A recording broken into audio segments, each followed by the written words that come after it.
स्या स्या भन्दै माथि चढे साथीहरू। अब माथि चाहिँ के हुँदैछ मेरो कौसुको हालत हेर्छु ल। कस्तो दामी भएछ भेन्टाहरू त हेर्नुहोस् त साथीहरू। आम्मामा भेन्टा यो साइड रोपिदिएको थिएँ, यो साइड चाहिँ छोटो खरको बुढी बोसे बुढी रोपिदिएको थिएँ। ओहो खबरदार पानी हालेन भने, तर पानी त परिरहेको थियो नि त है।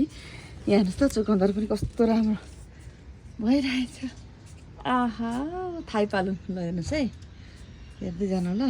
आज यत्रो दिन कति 15-16 दिनमा म काठमाडौँ आइपुगेँ अरे हेर्दैछु ल।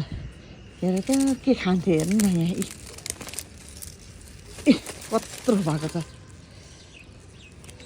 चुकन्दर। ल अरूतिर जाउँ ल, के हुँदैछ। यहाँ चाहिँ पोइ साग रोपिदिएको थिएँ, खासाहरू पनि यसै छन् है। सेलरीहरू सार्नुपर्ने। यहाँ पनि सिमी लगाइदिएको थिएँ मैले माथि है। अनि यता चाहिँ बन्दा लगाइदिएको थिएँ, 2टा बन्दा मरेछ। अगाडि खोर्सानी थियो त्यहाँ। यो प्याज चाहिँ उखालेकै थिइनँ, अब प्याज उखाल्नु पर्ला।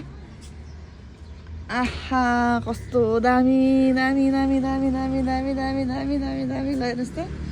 सम्धिनी साग ल, कान्छी साग, लट्टे, यहाँ त काउली ल है साथीहरू। कस्तो दामी भएछ ल, एकदम ह्याप्पी छु। अलिअलि चाहिँ गोडमेल गर्न बाँकी रहेछ है।